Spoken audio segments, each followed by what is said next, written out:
केला बेचने वाली चुड़ैल।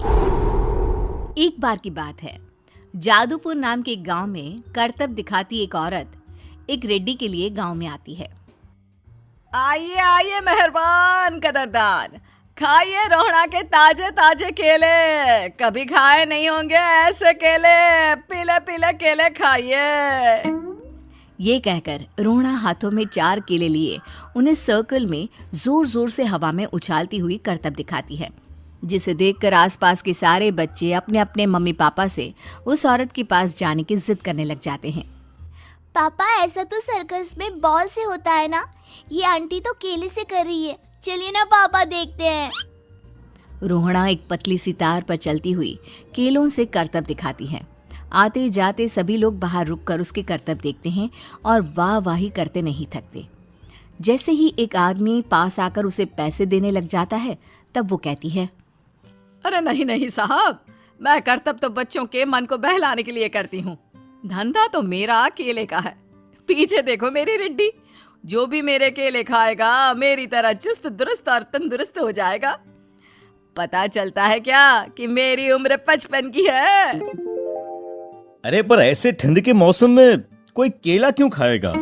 ये ऐसे वैसे केले नहीं है साहब, ये शरीर में गर्मी देते हैं। ठंड को दूर भगाए जो भी रोहिणा के केले खाए। पापा, अगर मुझे केले नहीं मिले तो मैं घर नहीं जाऊंगी। तभी उसके पापा कहते हैं कि बेटा, केले ठंड में कभी गर्मी नहीं देते। ये सब कहने की बातें हैं, सामान बेचने का तरीका है इनका। पर पिंकी नहीं मानती। मैं केले खाऊंगी।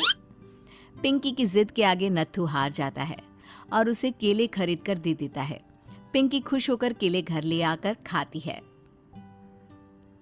अब मैं भी करतब करूंगी, कितना मजा आएगा। जादुई केले। पिंकी पहला केला खत्म भी नहीं करती कि वो बेहोश हो जाती है।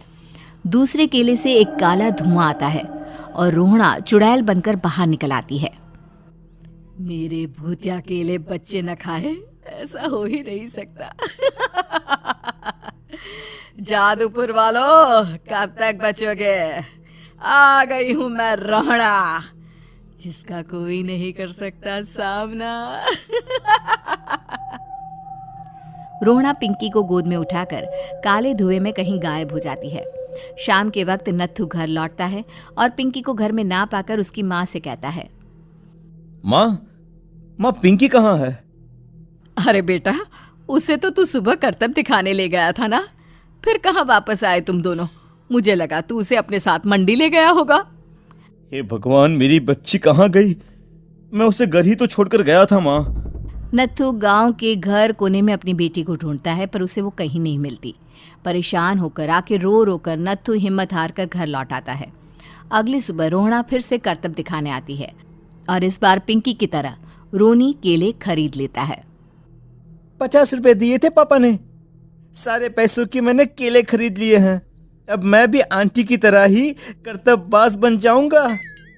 यही सोचते हुए रोनी केले खाता है और पहला अकेला केला आधा खत्म भी नहीं करता कि चुड़ैल उसके सामने आ जाती है। मेरे साथ चलने का समय आ गया है रोनी। ये तो बस शुरुआत है। अब इस गांव के सारे बच्चे धीरे धीरे मेरे कब्जे में होंगे, एक बच्चा भी नहीं बचेगा। ये कहकर रोना रोनी को गोद में लेकर काले धुएं में अदृश्य हो जाती है।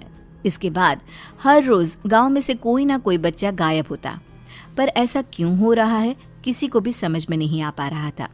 रोज की तरह अपनी बेटी पिंकी की तलाश में नत्थू गांव के एक तालाब के पास बैठा रो रहा था। कहाँ गई मेरी पिंकी? शकुंतला के जाने के बाद एक वही तो मेरा सहारा थी। अरे उसकी आत्मा कोस रही होगी मुझे कि मैं अपनी बच्ची को संभाल भी नहीं पाया।